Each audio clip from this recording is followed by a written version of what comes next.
రేపు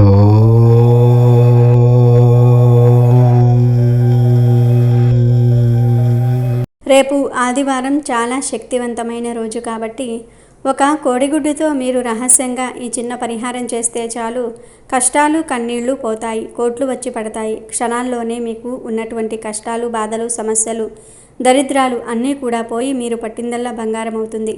ఎందుకు అంటే ఈ కోడిగుడ్డు పరిహారం అనేది చాలా శక్తివంతమైంది కాబట్టి ఆదివారం రోజున ఒకే ఒక్క కోడిగుడ్డుతో ఇలా చేయండి. ఒక కోడిగుడ్డు మీ యొక్క తలరాతనే మార్చేస్తుంది అని చెప్పుకోవటంలో ఎటువంటి సందేహము లేదు. కోడిగుడ్డు ఆహారంగా తీసుకుంటే మన శరీరానికి ఎంతో శక్తిని ఇస్తుంది.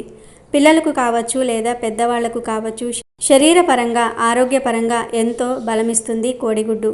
మనకు డాక్టర్సే చెప్తారు రోజుకొక గుడ్డు తినమని. ఆరోగ్యపరంగా కోడిగుడ్డుకు ఎంతో ప్రాధాన్యత ఉంది. పరిహారపరంగా కూడా అంతే శక్తివంతమైనటువంటి రిజల్ట్ను మనకు కొన్ని క్షణాల్లోనే ఇస్తుంది కోడిగుడ్డు. కోడిగుడ్డు గురించి చెప్పుకోవాల్సి వస్తే చాలా ఉంది. కోడిగుడ్డు పరిహారం ది బెస్ట్ పరిహారం అని చెప్పుకోవచ్చు. మనం కోడిగుడ్డుతో ఎలాంటి పరిహారం చేసినా మంచి ఫలితం అనేది వస్తుంది.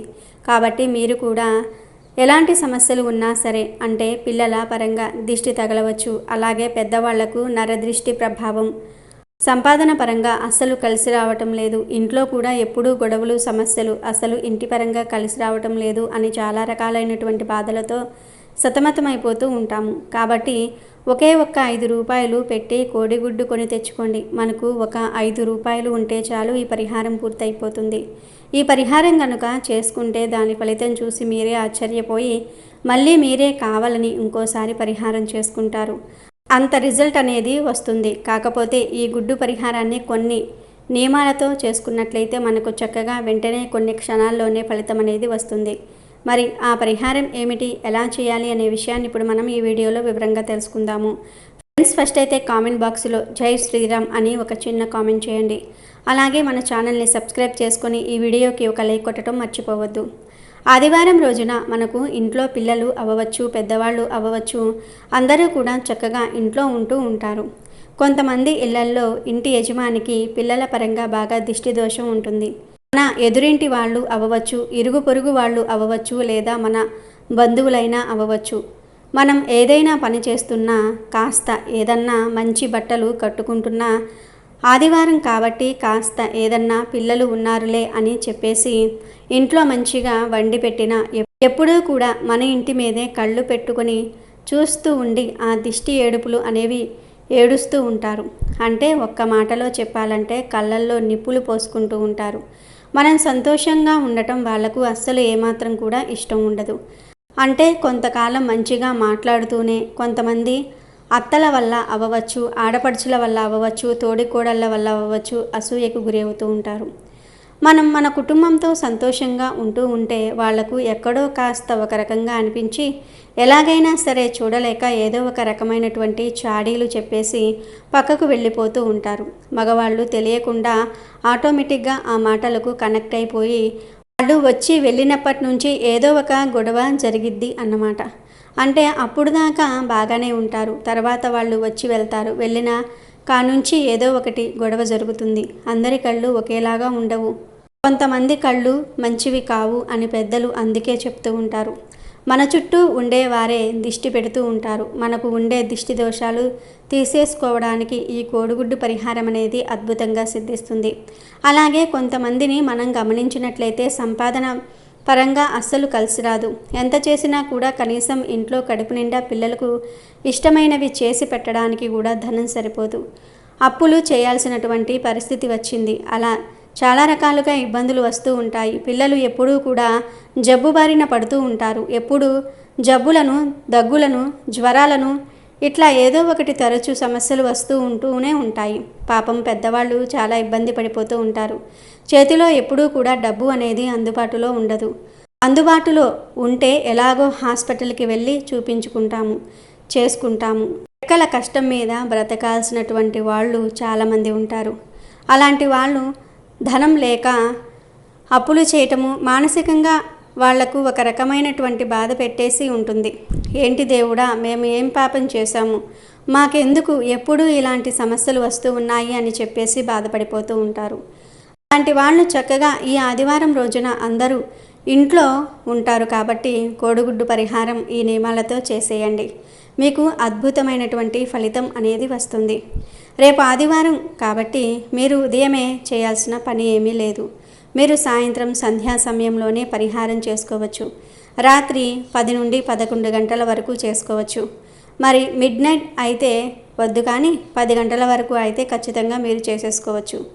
అంటే సండే కాబట్టి కాస్త ఇంట్లో పిల్లలు పెద్దవాళ్ళు ఉదయం పూట కాస్త లేటుగా ఆలస్యంగా లెగుస్తారు కదా, దీనికోసమని హడావడిగా లెగవలసినటువంటి పనిలైతే లేదు. ఇక సాయంత్రం పూట మీరు 6 గంటల నుండి ఈ పరిహారాన్ని చేసేసుకోవచ్చు. 6 గంటల నుంచి 10 గంటల లోపు చేసుకోవాలి. చాలామందికి కూడా పెద్దవాళ్ళకైనా సరే ఆడవాళ్ళకైనా సరే దిష్టి ఉంటుంది. ఇప్పుడు ఇంటి ఆడమనిషి బాగుంటేనే కదా ఆ ఇల్లు అనేది లక్ష్మీ కళతో ఉంటుంది. అలా కాకుండా ఆడవాళ్ళు అనారోగ్యంతో బాధపడుతూ ఉంటే, ఎప్పుడూ తలనొప్పని కాళ్ళు నొప్పని ఇట్లా బాధపడుతూ ఉంటే ఆ ఇంట్లో కలిసి రాదు. ఆ ఇంట్లో పిల్లలు కానీ మగవాళ్ళు కానీ వాళ్లకు దేని మీద శ్రద్ధ అనేది ఉండదు. సంపాదన మీద దేని మీద ధ్యాస అనేది పెట్టలేరు. కాబట్టి ముందు ఆడమనిషి కూడా బాగుండాలి, అలాగే మగ మనిషి బాగుండాలి, అందరూ బాగుండాలి. కొంతమందిని చూసి ఇరుగు పొరుగు వాళ్ళు ఎప్పుడూ ఏడుస్తూ ఉంటారు కదా, దానివల్ల మనకు ఎప్పుడూ కూడా అనారోగ్య సమస్యలు, సంపాదన పరంగా ఎదగలేకపోవటము, ఎంత సంపాదించినా కూడా డబ్బు అంతా కూడా నీటిలాగా ఖర్చు అయిపోవటము, ఇలా చాలా రకాలుగా జరుగుతూ ఉంటుంది. అవన్నీ కూడా మీరు ఖచ్చితంగా ఒక కోడిగుడ్డుతో తీసి పడేయవచ్చు. ఏమీ లేదు, ఆదివారం రాత్రి స్నానం చేసిన తర్వాత ఈ పరిహారం చేసుకోండి. దీనికి పూజ చేయాలి, నియమాలు పాటించాలి అని రూల్స్ ఏమీ లేవు. మామూలుగా నాన్ వెజ్ తినేసి కూడా ఈ పరిహారం చేసుకోవచ్చు. కాకపోతే కోడిగుడ్డు ఒక్కటి మాత్రం తినవద్దు. మామూలుగా నాన్ వెజ్ ఏదైనా తినేయవచ్చు, కానీ కోడిగుడ్డుతో పరిహారం చేస్తున్నాం కాబట్టి కోడిగుడ్డును మాత్రం తినకండి. ఇక అలా కోడిగుడ్డు తీసుకొని మీరు ఏం చేస్తారంటే, ముందు ఆ కోడిగుడ్డును శుభ్రంగా క్లీన్ చేసేయండి. కోడిగుడ్డుకు పగుళ్ళు కానీ ఇలాంటివేమీ ఉండకూడదు. అది తీసేసుకొని దాని మీద కాటుకతో కానివ్వండి, లేదా బొగ్గుతో కానివ్వండి, లేదా మనకు ఐబ్రో పెన్సిల్స్ ఉంటాయి కదా, ఆ పెన్సిల్తో అయినా సరే కోడిగుడ్డు మీద దిష్టి బొమ్మలుగా గీయండి.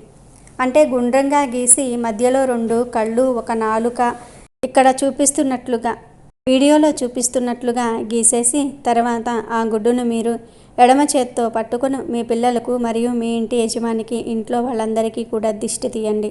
లాస్ట్లో మీ అంతా మీరు మీకే దిష్టి తీసుకోండి. 7 సార్లు సవ్య దిశలో, 7 సార్లు అపసవ్య దిశలో తిప్పేస్తే సరిపోతుంది.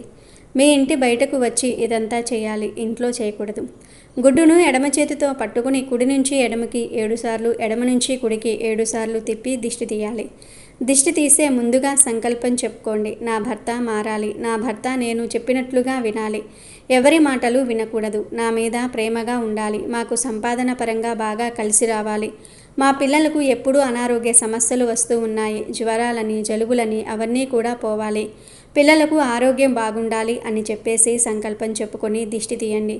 ఆ తర్వాత ఆ కోడిగుడ్డును ఎవరూ తొక్కని చోట, ఏదన్నా పచ్చని చెట్టు మొదట్లో కానీ లేకపోతే ఇంటికి దూరంగా మీరు ఆ కోడిగుడ్డుని వదిలిపెట్టేసి రండి. ఆ కోడిగుడ్డును విసిరేయొద్దు, విడిచిపెట్టి రండి. అది పగలకూడదు. ఇలా చేయటం వలన మనకు ఏదైతే దోషం పోవాలని మనం చెప్పేసి సంకల్పం చెప్పుకున్నామో ఆ దోషమంతా కూడా, ఆ నెగిటివిటీ అంతా కూడా పూర్తిగా పోతుంది. కోడిగుడ్డు తెలుపు రంగులో ఉంటుంది, లోపల పసుపు రంగులో ఉంటుంది. అలాగే దీని మీద మనం కాటుక నలుపు రంగును ఉపయోగించాము. ఇట్లా ఈ 3 రంగులు చాలా శక్తివంతమైనవి. అంటే దిష్టి దోషాన్ని తీసివేయడానికి చాలా అద్భుతంగా పనిచేస్తాయి. తెలుపు మనకు మంచి జరిగేలాగా చేయడానికి, పసుపు మనకు బాగా కలిసి రావడానికి, నలుపు మన మీద ఏదన్నా శని ప్రభావాలు కానీ దిష్టి దోషాలు ఇలాంటి చెడు అంతా కూడా లాగేసేయడానికి చాలా శక్తివంతంగా పనిచేస్తాయి. కోడిగుడ్డును మనం సరిగ్గా చూసుకున్నట్లయితే అది కూడా ఒక ప్రాణంతో సమానం. మనం దాన్ని ప్రాసెస్ లాగా చేస్తే అది ఒక ప్రాణిలాగా అవుతుంది. అలాంటి కోడిగుడ్డుతో మనం ఈ పరిహారం చేస్తూ ఉన్నాం కాబట్టి మనకు అద్భుతమైన ఫలితం అనేది వెంటనే వచ్చిద్ది. చాలా శక్తివంతమైనటువంటి రిజల్ట్ అనేది వచ్చిద్ది. గుడ్డుని ఎక్కడైనా విడిచిపెట్టేసి మీరు లోపలికి వచ్చేటప్పుడు శుభ్రంగా కాళ్ళు చేతులు కడుక్కోవటం మాత్రం అస్సలు మర్చిపోవద్దు. కుదిరితే మీరు స్నానం కూడా చేయండి.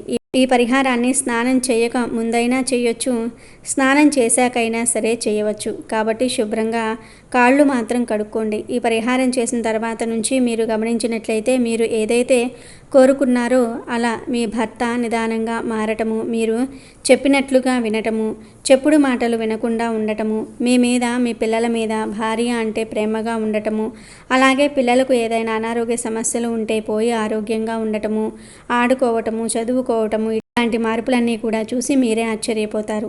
చాలా అద్భుతమైనటువంటి ఫలితం అనేది వస్తుంది. ఒక 5 రూపాయల కోడిగుడ్డు ఎంతో మంచి రిజల్ట్ను తెచ్చిపెడుతుంది. కాబట్టి చక్కగా ఒక కోడిగుడ్డు తీసేసుకొని ఈ పరిహారం అనేది చేసుకోండి. చక్కటి ఫలితాన్ని పొంది సంతోషంగా జీవించండి. ఆదివారం పసుపుతో ఇలా చేసి చూడండి. మీ ఇంటిపై ఉన్న నరఘోష, నరదృష్టి అంతా తొలగిపోతుంది. చాలామంది ఈ నరఘోష, నరదృష్టి వల్ల జీవితంలో ఎదగలేకపోతూ ఉన్నారు. అయితే ఈ పరిహారంలో పసుపును ఉపయోగిస్తూ ఉన్నాము. పసుపు ఎంతో పవిత్రమైనది. పసుపు వంటకాలలో పూజ చేయటంలో ఉపయోగిస్తూ ఉంటాము. పసుపును ప్రతి శుభకార్యంలో ఉపయోగిస్తూ ఉంటాము. పసుపు లేకపోతే ఏ కార్యము మొదలు అవ్వదు. పసుపుతో ఏ పరిహారం చేసినా అద్భుతమైన ఫలితాలే కలుగుతాయి. అయితే చాలామంది మేము ఎంత కష్టపడ్డా మా జీవితం మారటం లేదు, ఆర్థిక సమస్యలు తీరటం లేదు, ఇంటిలో మనశ్శాంతి ఉండటం లేదు, మా ఇంట్లో ఎప్పుడు ఏమి జరుగుతుందో ఏమి జరగబోతూ ఉన్నదో తెలియటం లేదని చింతిస్తూ ఉంటారు. పనిపై శ్రద్ధ ఉండకపోవటము, పిల్లలు మాట వినకపోవటము, పదే పదే ఆరోగ్య సమస్యలతో ఇబ్బంది పడటం జరుగుతూ ఉంటాయి. రాత్రులు ప్రశాంతమైన నిద్ర కరువవుతుంది. ఇదంతా నరదృష్టి వల్ల జరుగుతుంది. ఎవరైనా మనపై ఏడవటం, మనం ఎదుగుతూ ఉంటే మన ఎదుగుదలపై ఏడవటం వంటివి చేస్తే ఇలాంటి సమస్యలు వస్తూ ఉంటాయి. అయితే ఎంతటి శక్తివంతమైన చెడు శక్తి అయినా సరే, నరఘోష అయినా సరే, ఇప్పుడు మనం చెప్పుకోబోయే పసుపు పరిహారం ఆదివారం రోజున చేస్తే మీకు ఉన్న కష్టాలు, కన్నీళ్ళు అన్నీ కూడా తొలగిపోతాయి. ఈ పరిహారం చేయడానికి కావలసినవి పసుపు, బియ్యము, ఎర్ర క్లాత్ 1, వాడనివి ఎప్పుడూ మనం ఉపయోగించినవి అంటే కొత్తవి, కొత్త క్లాత్ తీసుకోవాలి. ఇప్పుడు బియ్యంలో పసుపు వేసి అక్షింతలుగా చేసుకోవాలి. రెడ్ క్లాత్ తీసుకోవాలి. చిన్న ముక్క అయితే సరిపోతుంది. రెడ్ క్లాత్ తీసుకొని దానిపై పసుపుతో స్వస్తిక్ గుర్తు వేయాలి. ఇలా వేసి ముందుగా కలిపి ఉంచుకున్న పసుపు అక్షింతలను స్వస్తిక్ గుర్తు వేసిన క్లాతులో వేసుకొని మీ ఇంటిలో దేవుడి గదిలో ఉన్న నాగేంద్ర స్వామి పటం ముందు కానీ, సూర్య భగవానుని ఫోటో ముందు కానీ ఉంచి మీ సంకల్పం చెప్పుకోవాలి. మీ దేవుని గదిలో ఈ 2 ఫోటోలు లేకపోతే మీ ఇష్టదైవం ఫోటో ముందు కానీ, కులదేవత ఫోటో ముందు కానీ రెడ్ కలర్ క్లాతులు ఉంచి అందులో అక్షింతలు వేయాలి. ఆ తరువాత పూజ చేసి ఆ క్లాతుకు దీపము, ధూపము చూపించి హారతి ఇవ్వాలి. ఇలా చేసి మీకు ఉన్న సమస్యలను చెప్పుకోవాలి. హారతి కొండెక్కిన తర్వాత ఆ క్లాతును మూటలాగా కట్టి పూజ గదిలో కానీ, బెడ్రూమ్లో కానీ, ఈశాన్య మూలన కానీ పెట్టుకోవాలి. ఈ విధంగా ఆదివారం రోజు ఉదయం చేయాలి. కుదరని వాళ్ళు సాయంత్రమైనా సరే చేసుకోవచ్చు. ఈ విధంగా చేస్తే మీ ఇంటిలో ఉన్న ప్రతికూల శక్తులన్నీ కూడా తొలగిపోతాయి. ఇంటిలోనికి పాజిటివ్ వేవ్స్ వస్తాయి. ఈ విధంగా ప్రతి ఆదివారము చేస్తే క్రమక్రమంగా మీ ఇంటిపై ఉన్న చెడు శక్తి, నరఘోష వంటివి తొలగిపోతాయి. అంతేకాదు ఆ మూటకు ప్రతిరోజు ధూపం చూపించాలి. ఇలా పూజ చేసిన తర్వాత మూటను ఈశాన్య మూలన ఉంచితే ఇంటిలో ఉండే చెడు శక్తి అంతా కూడా పోతుంది. ఇంటి వాతావరణం అనుకూలంగా ఉంటుంది. ప్రశాంతమైన నిద్ర లభిస్తుంది. ఆర్థిక సమస్యలు కూడా క్రమక్రమంగా తగ్గుముఖం పడతాయి. ఈ పరిహారంలో ఉపయోగించే బియ్యం వాడని బియ్యమై ఉండాలి. అంటే మీరు ప్రతి నెలా తెచ్చుకునే బియ్యంలో కొంత బియ్యం తీసుకొని ప్రతి ఆదివారం ఆ బియ్యంతో ఈ పరిహారం చేసుకోవాలి. అంటే మీకు సరిపడా బియ్యం ఒక్కసారే తెచ్చుకుంటారు కదా, ఆ బియ్యంలో నుంచి ముందుగానే కొన్ని బియ్యం తీసుకొని మీరు పక్కన పెట్టుకోవాలి. ఆ బియ్యాన్నే ప్రతి ఆదివారం ఈ పరిహారానికి ఉపయోగించుకోవాలి. పసుపు ఎలాగో పవిత్రతకు చిహ్నం కాబట్టి పసుపు ఇంటిలోనిది అయినా సరే పర్వాలేదు. కొత్తగా ఒక ప్యాకెట్ తెచ్చుకొని చేసుకున్నా పర్వాలేదు. కానీ బియ్యం మాత్రం కొత్తవి అయితే చాలా తొందరగా పరిహారం చేసిన ఫలితం కలుగుతుంది. మనలో చాలామందికి నెల నెల కోటా బియ్యం వస్తూ ఉంటాయి. ఆ బియ్యం బ్యాగులో నుండి అయినా సరే కొంత బియ్యం తీసుకొని ఈ పరిహారం ప్రతి నెలలో వచ్చే ఆదివారాలు క్రమం తప్పకుండా చేస్తే చాలా మంచిది. ఈ పరిహారంలో ఉపయోగించిన రెడ్ క్లాత్ ప్రతి నెల మారుస్తూ ఉండాలి. ఎలాగో ఈ పరిహారానికి చిన్న క్లాత్ అయితే సరిపోతుంది. చిన్న ముక్కనే వాడుతూ ఉన్నాం కాబట్టి ఒక్కసారి 1 మీటర్ రెడ్ క్లాత్ తెచ్చుకోండి. ఈ పరిహారం చేసే ముందు రోజు అంటే శనివారం ఈ క్లాత్ను తడిపి పరిహారానికి ఉపయోగించండి. ఈ విధి విధానాలు పాటిస్తే ఖచ్చితంగా మీకు ఉన్న సమస్యల నుండి బయటపడగలుగుతారు. ఈ పరిహారం చేసినప్పుడు తలకు స్నానం చేయాలి.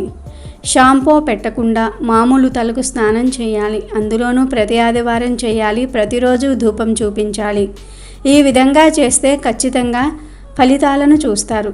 ఇక వారం వారం ఆ మూటను మార్చాలి. మార్చిన ప్రతిసారి ఈశాన్య మూలను కొద్దిగా కడిగి పద్మ ముగ్గు లేదా కుబేర ముగ్గు వేసి మళ్ళీ మూటను అక్కడ పెట్టాలి. ఈ విధంగా చేస్తే ఆర్థిక ఇబ్బందులు ఉండవు. డబ్బులు చేతిలో నిలుస్తాయి. మీరు ఏ సమస్య తీరాలి అని ఈ పరిహారం చేస్తున్నారో ఆ సమస్య క్రమక్రమంగా తగ్గిపోతుంది. ఈ పరిహారం చేయటం వల్ల ఇతరుల ఏడుపు అనేది మీపై ఉండదు. ఎటువంటి నరదృష్టి మీపై ప్రభావం చూపదు. ఆర్థికంగా బాగుంటుంది. ఈ పరిహారం వ్యాపార స్థలాల్లో కూడా చేసుకోవచ్చు.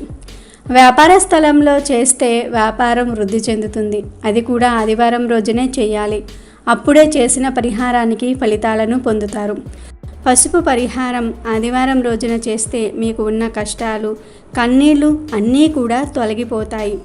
ఒకవేళ మీరు కూడా ఇలాంటి సమస్యలను, ఇబ్బందులను ఎదుర్కొంటున్నట్లయితే ఆదివారము పసుపుతో ఇప్పుడు మనం చెప్పుకునే విధంగా చెయ్యండి. ఎంతటి కటిక దరిద్రమైనా సరే, ఎలాంటి సమస్యలైనా సరే తొలగిపోతాయి. మరి తెలుసుకున్నారు కదా ఆదివారం రోజు పసుపుతో ఏ పరిహారం చేయాలో. ఈ పరిహారం పూర్తి విశ్వాసంతో చేసి నరఘోష, నరదృష్టి వంటి చెడు ప్రభావాల నుండి బయటపడండి. కుటుంబంతో ఆనందంగా జీవించండి. ఆరోగ్యపరంగా, ఆర్థిక పరంగా వృద్ధి చెందడానికి ఈ పరిహారం చేయండి. నరదృష్టి అనేది ఎంత తీవ్రమైన సమస్యో అందరికీ తెలిసిందే. మరి ఇప్పుడు మనం చెప్పుకున్న ఈ పరిహారాలను ఆదివారం రోజున చేసి సకల శుభాలతో, సిరి సంపదలతో ఆనందంగా జీవించండి.